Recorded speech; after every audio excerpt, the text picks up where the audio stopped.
Hi folks, you're with Tacitus today, your pushback channel, and thank you for joining this presentation. In this essay, I'd like to talk about Robespierre, Maximilien Robespierre, and the French Revolution. Now, Robespierre became, for a while, the virtual dictator of France for probably close to a couple of years, I guess, maybe not quite that long, but around that. And it was a time of confusion and uncertainty. No one actually knew who was in charge. Officially, nobody was in charge. The French state somehow functioned and lurched from sort of crisis to mass murdering, to guillotining everybody in sight, and various committees competing with one another for primacy. And so a very strange time, an unusual time. It's worthy of examination at what can happen during times of revolution and the unexpected effects of what's going on and the knock-on effects, the peripheral and collateral damage and so on. And Robespierre, I think, in modern history at least, epitomises that sort of scenario. Now, if we look at revolutions, they typically don't start. There's not it comes from nowhere and suddenly there's an eruption. That's not how revolutions tend to occur. And if we look at everything, whether it be the French Revolution or the American colonial revolution or any revolution really, there's a situation or a series of events where both sides believe that any day now we're all going to sit down and we're going to sort this out and we're going to have sensible discussions. Everything will be dealt with, and sure, there'll be new laws or new people appointed to positions or various changes and shifts. Sure, that's going to happen, but really there won't be any convulsion. It's all going to be sorted out by people sitting down and discussing it and talking it all through. That's the view that both sides typically hold until things just spiral out of control. But each event as it moves along is increasing the temperatures, and the attitudes of those involved become less inclined to give ground and to concede and to engage in negotiation, and more inclined to demand this and demand that, and to declare their positions or some of their positions as non-negotiable. So we're looking at an escalation where gradually each side declares that their views or positions or the things they want are non-negotiable. So more and more things get taken off the table that otherwise initially were going to be talked about and discussed. And then before people realise it, and it seems to catch people unawares, they look at the table of what's on it for negotiation and realise there's actually nothing left, and then conflict ensues, and at that point it's likely to get ugly. And we can look at that in the American Revolution. If you look at the beginning of the pushing and shoving and the drama, it was considered unthinkable by whether it be a George Washington or a Benjamin Franklin or a John Adams or a Jefferson or a John Jay or a James Madison or any of those people that were Alexander Hamilton, key players. That there was a view that somehow there would be a negotiation or a series of negotiations, and everything will be sorted out. And the colonial governments in America, they weren't asking for really that much, but then neither was the British Crown asking for that much.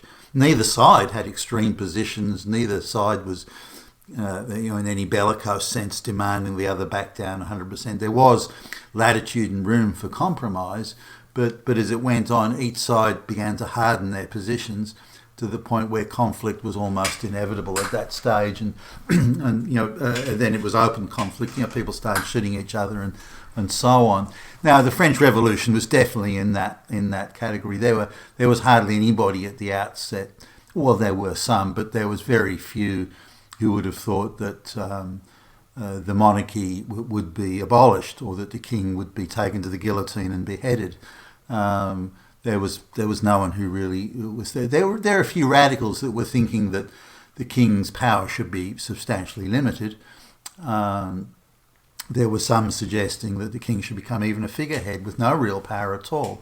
there were certainly those that power should reside in the committees and the parliaments of the people. And the British model was considered to be something very much worthwhile there, where Parliament was, we're talking the 1780s, where Parliament was considered to be supreme, and the king, whilst having influence and power and this sort of thing, was not the decisive power in the land. The decisive power, head of power, rested with Parliament and the people that voted for them, which at the time in the 1780s was somewhere between 10 and 15% of the population had the vote. So also the American Revolution experience had influenced the French, looking at how power to the people, as it were, through elected representatives was really the way to go. Or how a state should be governed. And we're talking the influences here of writers and philosophes, as the French called them, of people like Rousseau and others, even going back further to people such as you've got Descartes and Voltaire, and there are others in that space. So these were all influences. Now, in the French Revolution, there was a middle class, primarily of suburban lawyers or rural lawyers, and there was something in France that it was a sort of a parliament, I suppose you could call it. But if you wanted to do something serious with taxation, then the organisation through which you do it was called the Estates General, and the French financial situation was diabolical, and they wanted to. The king was told by his finance ministers and so on, look, the economy is in really bad shape, further exacerbated by some poor harvests and that sort of thing, and we've spent way too much money helping the Americans. Get rid of the British. Got to remember that the decisive battle that made the British think it's all too hard at Yorktown was only decisive because of the French fleet arrived, and then they arrived with their specialist siege equipment and siege cannons, and without that wouldn't have been a decisive battle in any sense. And the British resupply fleet came along only to find the French fleet in the harbour, so they backed off, which again was why Cornwallis in the end needed to surrender. They just didn't have the supplies to continue. So the French had spent a lot of money helping the Americans, and when they hadn't even recovered from the 7 Years' War in the 1760s.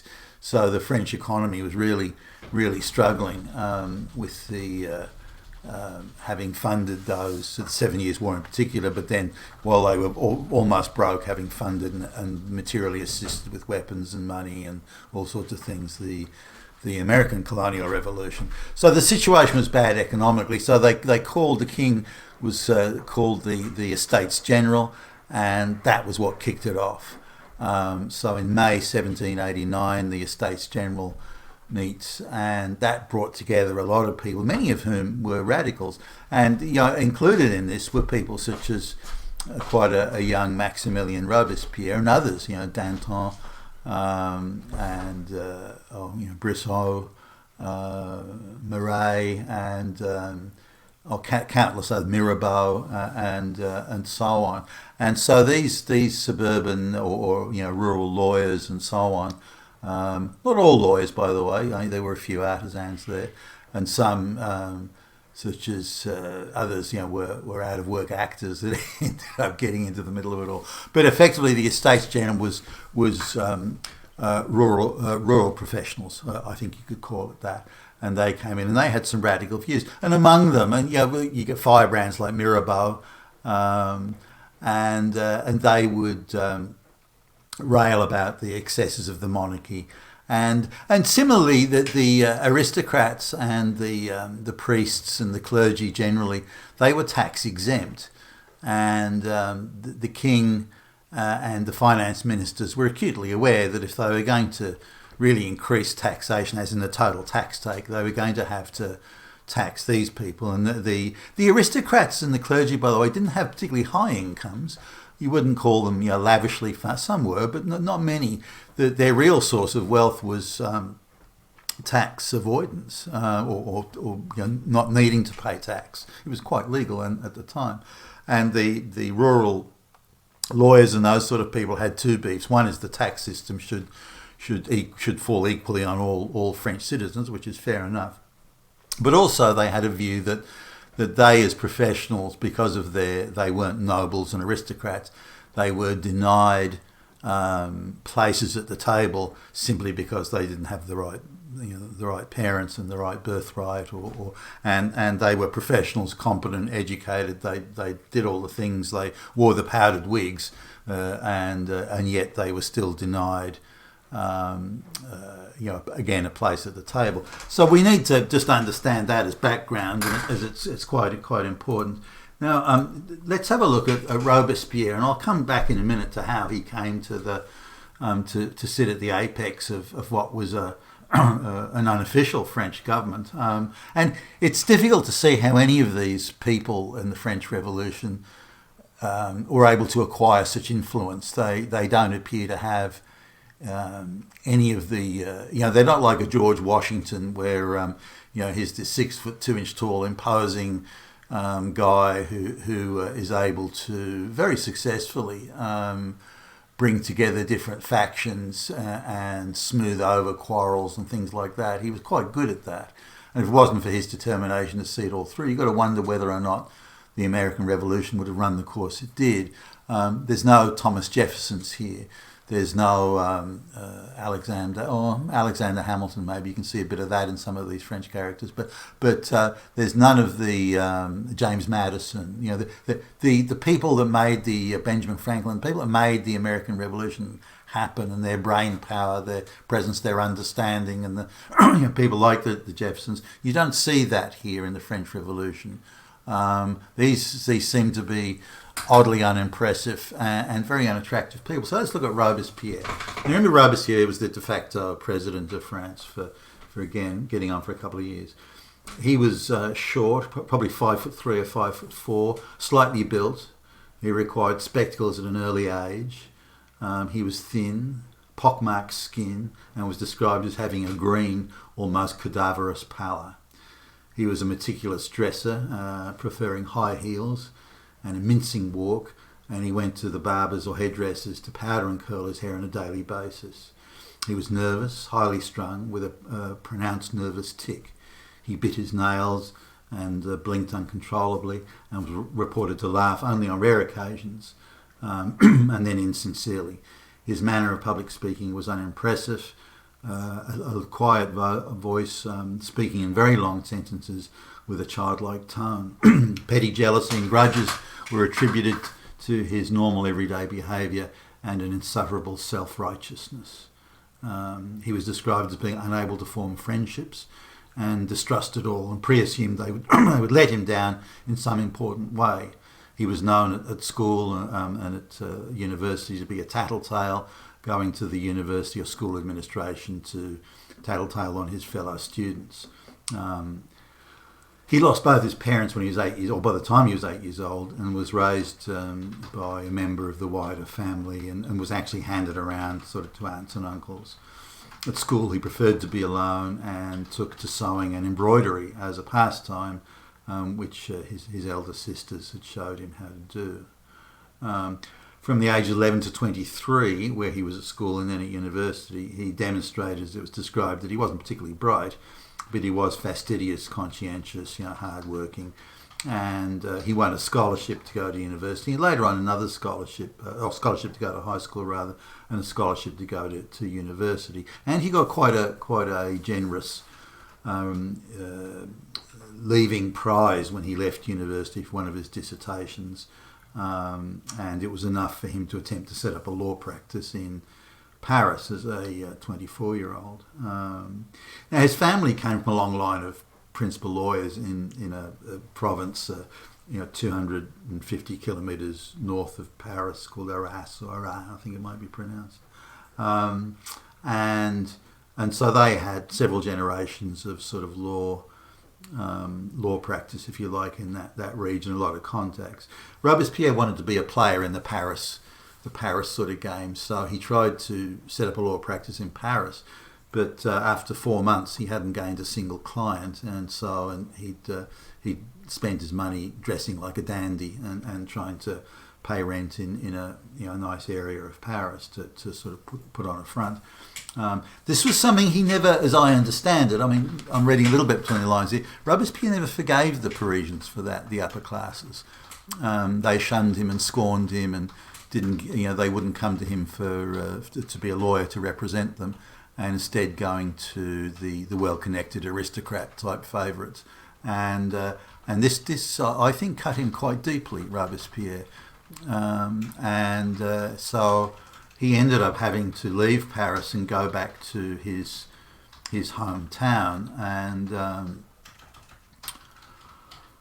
and so he, I think part of his behaviour later on in the Terror was almost him taking vengeance on the aristocrats for not accepting him as a serious person and giving him a seat at the table back in the time. So he moved back to Arras and now almost broke, so he shared an apartment with his sister. Then, using the family legal and social connections in the town and the region, he was gifted some small-time clients for his law practice, and he became known as an effective lawyer, but also, interestingly, he became known as a lawyer who wasn't greedy for fees. Some lawyers would screw their clients, but Robespierre was known for not someone who would demand fees that were extortionate.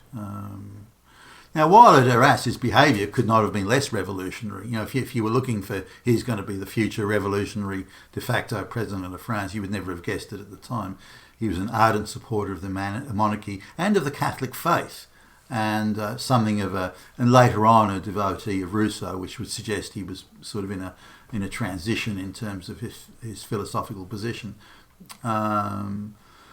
Even as the revolution was kicking off, Robespierre still said grace before every meal, suggesting that he was still very much caught up in the Catholic way of life, or the religious way of life.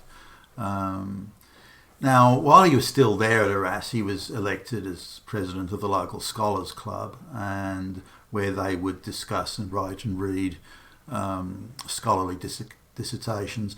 Prizes were sometimes given out, praise or opprobrium is required in these, and it became obvious during that time that Robespierre was a gifted writer of inflammatory prose. He was able to infuse and inject drama into the driest subject, and this would have been, I guess, the first indication that we're looking at a radical pamphleteer or possible pamphleteer of the revolution. His typical routine, this is while he's still at Arras, was to get up at 6 in the morning, work for around 2 hours while he was still dressed in his pyjamas. He would also spend 2 hours getting dressed and styling his hair, which is I don't know, that seems an awful amount of time for doing that. But breakfast consisted of bread and milk, an evening meal of bread, fruit, coffee, and sometimes a little wine. So we're talking about someone who's, he drinks, but rarely, and he doesn't eat meat, but as I understand, he does eat eggs. So, but anyway, his now I suppose I should add here that there's there's an attempt to rewrite the history around Robespierre, that he was in fact someone who was a staunch advocate of women's rights. He was a staunch advocate of LGBTQ rights. He wanted to stop slavery, and he wanted black lesbians to running everything and be in charge everywhere. And so they're trying to recast Robespierre as not being the bloodthirsty goon that he's depicted, or as he's depicted in many French revolutionary type histories, but they're trying to recast him as a super modern woke sort of hero, or an early version of the woke hero. In the social company of others, he wasn't very good at getting on with people. So if his sisters would invite people to come around, he would often retreat into a corner and just not speak to anybody, which is rather odd behaviour. So let's just summarise here. We're talking this short, skinny, pockmarked guy, dresses like a dandy, walks around in high heels, who has no friends to speak of, no one he gets on with, and has an odd relationship with his sisters, someone that sits down to do embroidery and so on. This is not an impressive person overall. Sure, he's got a gift of prose, but or writing inflammatory prose, but this is not someone who's going to lead a revolution or who would percolate to its apex, you would say.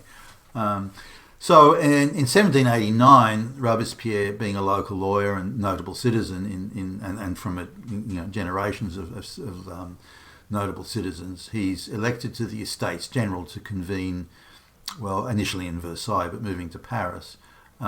When he first tried to speak at the Estates General, because he spoke in such sentences and so quietly, because he looked so he's this little skinny guy gets up with he was catcalled and jeered at, and so he stopped talking, went back to his seat, and he started to cry. Again, we're not seeing a president of the revolution here, for goodness sakes. Nonetheless, and we need to understand the revolution here. Once the king was either limited in power or in effect dethroned, so we're talking now into the 1790s. Various committees came up that developed or just disappeared out of the ground. It seems the Committee for Public Safety, the Committee for Good Citizenship, the Committee for Safe, all these different sort of committees. And then there were sub-clubs like the Jacobin Club, the Girondin Club, and other subsets. Then there was the sans culotte, the without stockings. This was sort of a generic term used for the mob. And on it went. So there were all these committees appearing, each claiming to have some sort of higher moral authority than the other.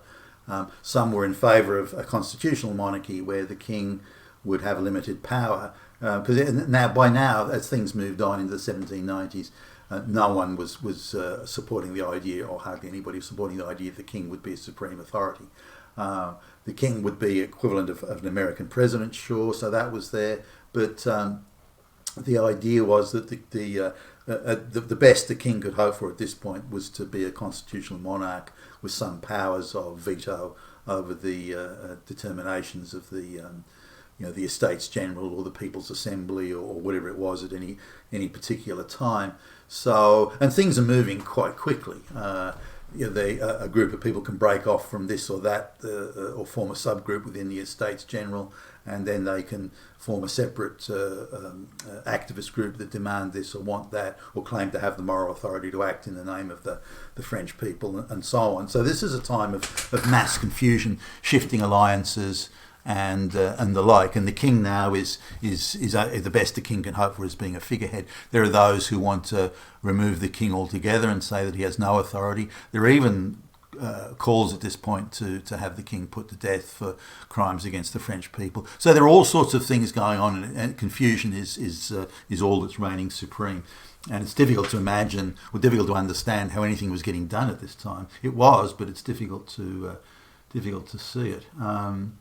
Now, this is a time, of course, of great social stress and shifting alliances, deception and deceit and so on. But Robespierre was seen as standing out, certainly in the earlier stage, less so as time went on, as representing an incorruptible position and a high degree of sincerity, both of which were short at the time.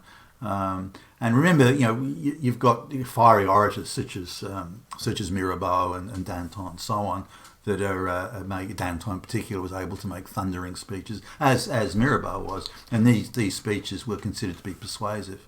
I mean, Danton was if you sort of look at the paintings of Danton, he was quite horribly disfigured, and yet he was simultaneously considered to be a master seducer of beautiful women. How this happened is hard to say, but when he was a child, he was allegedly trampled on by livestock on the farm, and the scars and the misshapen face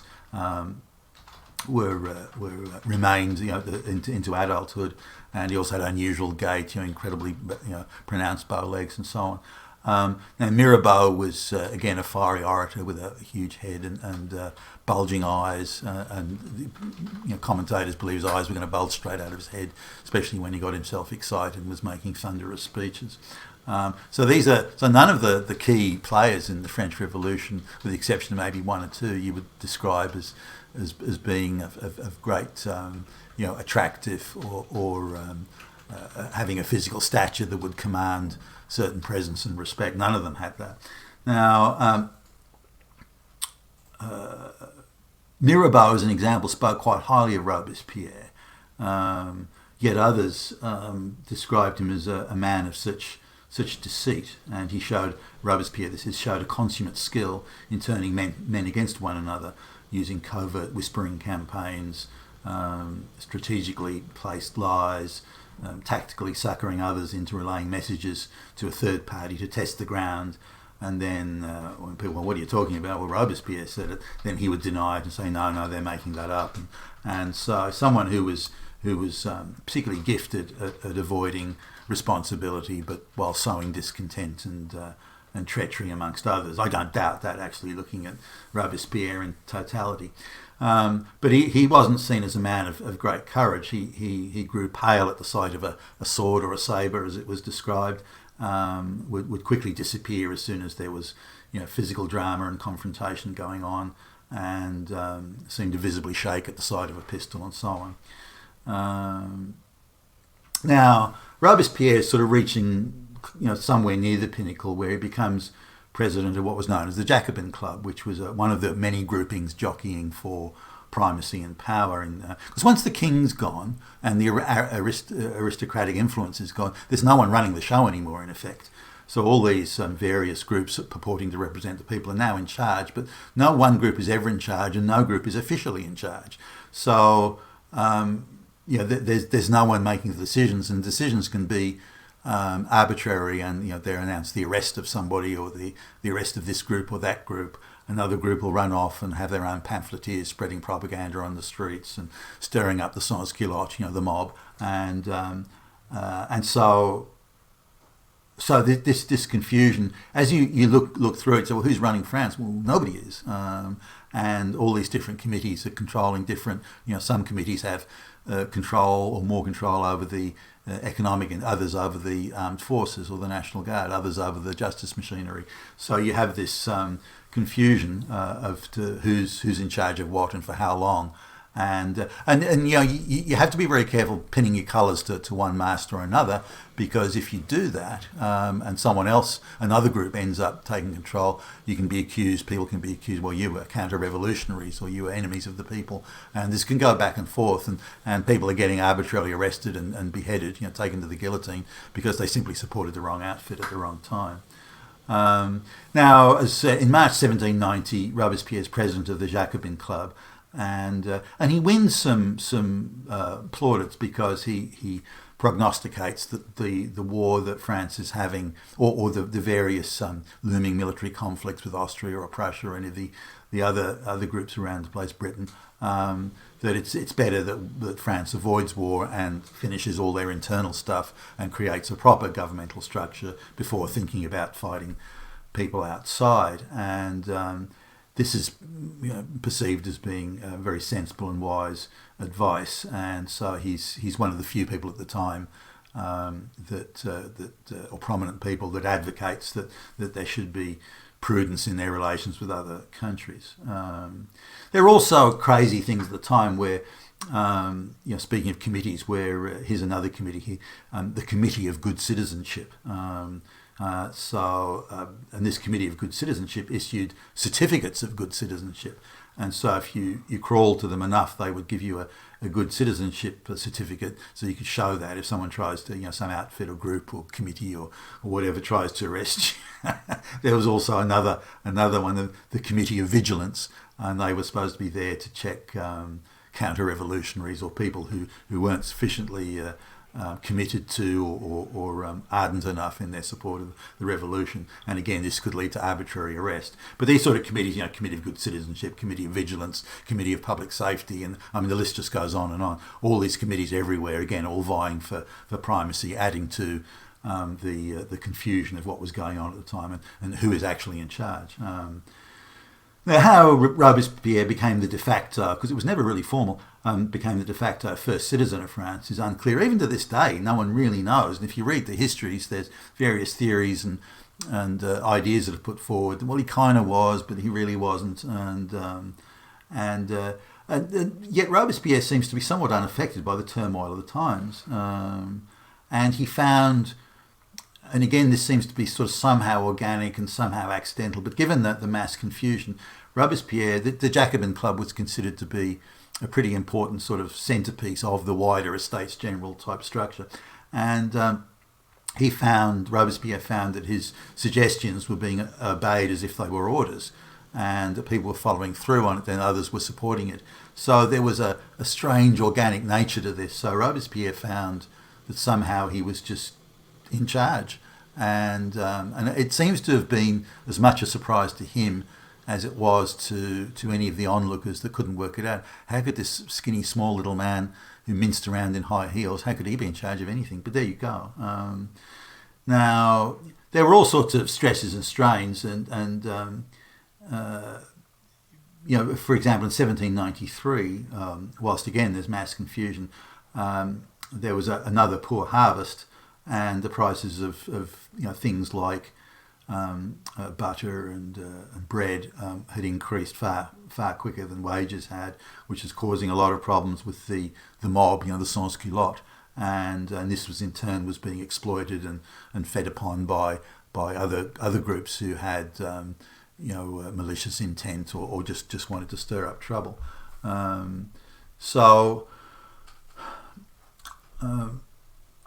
I guess things are moving in such a way that you don't know who's in charge or isn't. Robespierre can order executions and arrests and the like, but these people are pushing back. Various groups break away from the Jacobins and create other groups. They want the king to still have a place in the government, yet other groups break away. They want the king taken out back and shot and the like. So I'll just go through some of the things going on at the time.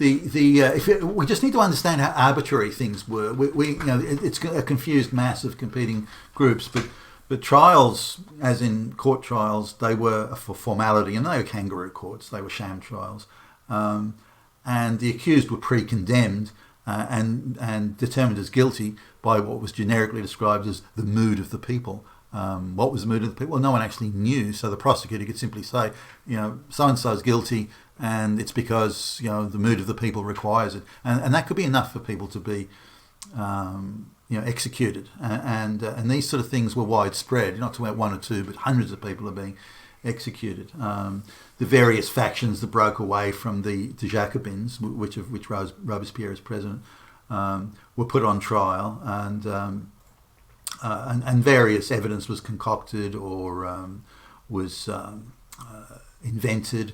And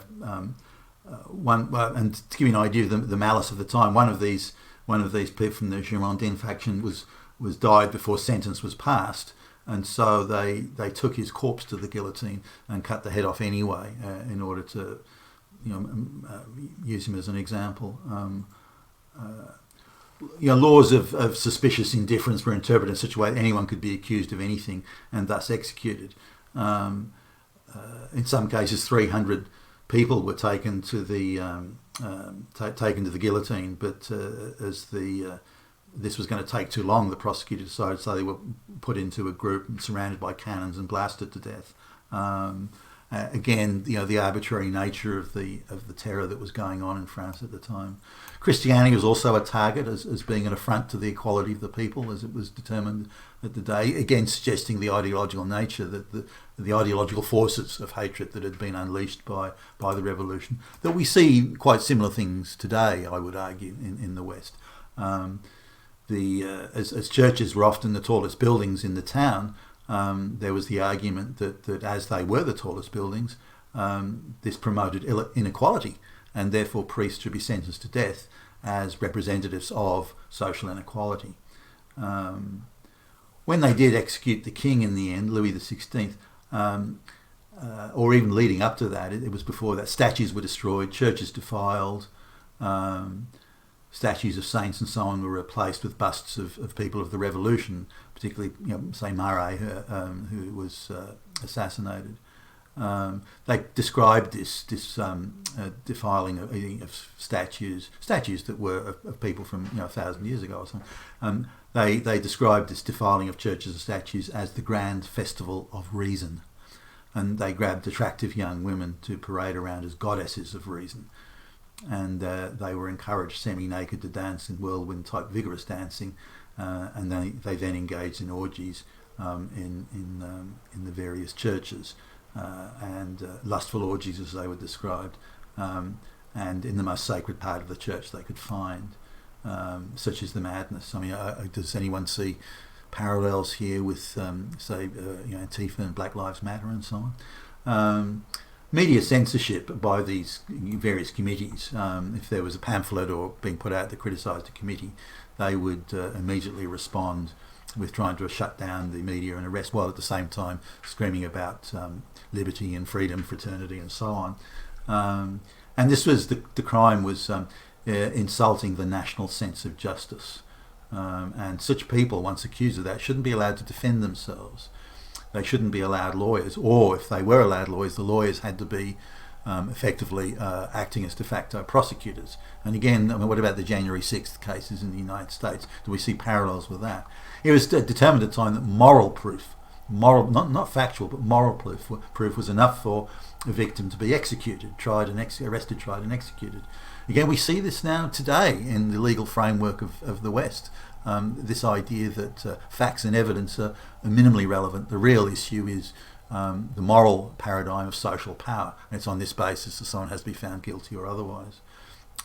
Rumour had even replaced accusation as a justification for execution. Now, during this time, about 25 people per day were being guillotined in Revolution Square in Paris. But that doesn't cover all the other cities and regions where there was also. Now, Robespierre and his goons suggested that all this mass killing, this went over a period of a few years, 25 a day over 3 or 4 years. That's a lot of people, and that's just in Paris, remember. Robespierre asserted that with all this killing, it was that all this blood was protecting freedom. So arbitrary arrest, kangaroo courts, and execution, and call murder. This was protecting the freedom of the people. And this is an example of how revolutionaries get carried away and justify their bloodlust. And you see this whether it's with Pol Pot and in Cambodia, Stalin in the Soviet Union. It doesn't matter where you go. Mao in China.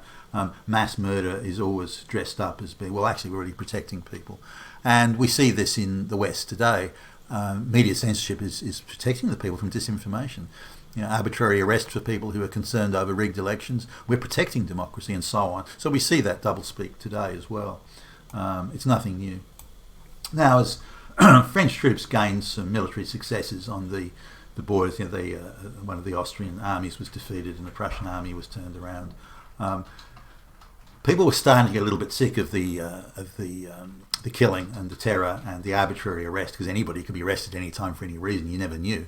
If there was a knock on the door at night, and it was usually at night it was done, then was that a bunch of goons coming along to drag you away? Because you weren't going to get a fair trial. You wouldn't be allowed to produce evidence in your own defence. It didn't matter if they had any evidence against you. It didn't matter whether the charges were baseless. You could be killed anyway. So a lot of people are getting sort of sick of this, understandably so. And Robespierre, having to some extent inherited this machine of terror, you couldn't say he invented it from the ground up, and he had at this time near dictatorial powers, and there were a lot of people around him and in the assemblies, the clubs, Jacobin Club for example, that were saying there needed to be a more formal arrangement of government rather than this ad hoc type dictatorship. So now, by this stage, Robespierre was drunk on the power, and he wanted it, and he wanted to continue the killing. Anyone that disagreed with him was up to be killed. So, we see this today. Anyone who disagrees with mass migration or the Democrat Party in the US or anything like that is to be metaphorically assassinated, denied employment and lose their job. They're not allowed to interact online or these sort of things. So we're talking about something that's not too... And, I don't know how far we are away in the West today from... how far away are we from arbitrary arrest, detention, and possibly something even worse than that? Again, I refer to January 6th, the arbitrary arrest of people that were complaining about a rigged election, the writ of habeas corpus being suspended, and so on. So the state willfully withholding evidence, inventing evidence, fabricating evidence. So we're not too far away from what was happening in the French Revolution.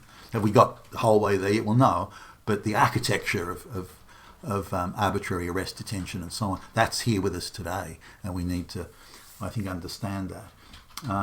Now, by early July of that year, Robespierre's position was starting to become shaky, but he didn't want to give up his dictatorial powers, and he made a number of speeches where a lot of people were saying that he fancied himself as being God. Also, he wanted to return France to the idea of, whereas Christianity had been under quite severe attack for a while, he wanted to return France to an idea of where Christianity should have a place in the overall scheme of things, which is probably a sensible position to take. But nonetheless, this annoyed a number of people that wanted radical revolution that got rid of Christianity altogether. So he's accused of having a God complex and his constant desire to massacre all those that he didn't like or who criticised him. Given the people, there were a number of people that wanted continuity of government and would rather that they formally had Robespierre as the president and had formal arrangements and formally recognised government that everyone could support and so on. So they offered a compromise to Robespierre. You give up a lot of these arbitrary dictatorial powers you have, and you can still stay at the top, but you have to accept that you've got to work through a proper, legitimate, legal and political and bureaucratic process. Robespierre wouldn't have any of it. He wanted, unlike the arbitrary power, and so this really sealed his fate. This was the end. Now remember, the king's been executed in January 93. Marie Antoinette in the end of 1793, so October, November, I think it was. Now Robespierre is, by the time he's starting to lose his grip in the middle of 1794, and he won't accept the compromises, and instead he wants to go and massacre everyone who he suspects, and he's getting quite paranoid by this stuff. I mean, one part of the wider God complex, that when people get to it, is they rather assume that they become paranoid. They assume everyone's out plotting against them, so they want to hit out and assassinate everybody who disagrees with them, and even the mildest form of disagreement is seen as an act of treachery, and those people have to be bumped off. So by July 1794, Robespierre has lost all his friends, in effect, and he's himself arrested and taken to the guillotine, and that's the end of that era. Now France lurches on through a revolution, and one of the effects of the revolution that is not realised, and why the French military and the nation was so successful, was given that the decks had been cleared of not all but many of the aristocrats, and certainly of the king, and the wider royal family were sort of gone. And these rural lawyers were coming in to sort of form a government. That France went through a period of turning to people of talent and ability to put in the government. Now, was it all perfect? Was everyone that came in 100% high-powered administrative genius? Well, no. But instead of going to aristocrats, some of whom may or may not have been competent, or they were turning to men of ability. For example, the army, the main player in the army had been a 40-year-old captain, and he had a particular gift for administration, organisation, so he ended up being prominent in organising the military affairs of France and arranging weapons manufacturing and mobilisation of troop training and so on and so forth. And there was a sudden noticeable uptick in French military capacity. Officers were starting to be selected not for their aristocratic connections, but because of their abilities. And the same could be said for organising the French economy and organising the administration and the bureaucracy and just government functioning generally. So this was a big change, and of course there was a young officer of artillery that was sort of starting to, was around at the time, and he came from Sardinian nobility, or the lower end of the nobility scale anyway, and he turned out to be a military genius, probably one of the greatest military geniuses of all time, and his name of course was Napoleon Bonaparte, and he's only a few years away now from taking control of France himself. So but all these steps that went on before Napoleon appeared were all necessary to create the conditions for Napoleon to appear. And but key among this, and something that I think historians overlook to a large extent, is that this was now a time when Robespierre was gone, where men of ability were starting to appear in the key positions, and this was to change France quite radically and quite substantially, to being one of the most, if not, well, not one of the most, the most formidable power in the European continent, and if not the world at the time. And the ability to mobilise the resources of the nation to successfully prosecute war all over Europe was something that had never really been seen before, certainly not to this extent, to this standard. And a lot of this was due to, again, men of ability rising up, which never could have happened. And you could say Robespierre was an early example of that, although when you look at who he was and his background, it's hard to see that I mean, what ability did he have really, other than to write inflammatory prose. But yet Robespierre was one of these people, along with Danton and Mirabeau, that broke that mould and allowed, following that, men of ability to come in and take those key roles and turn France into a towering military and economic power, which it was until 1815 and the Battle of Waterloo. You've been with Tacitus today at your Pushback channel, and thank you for listening.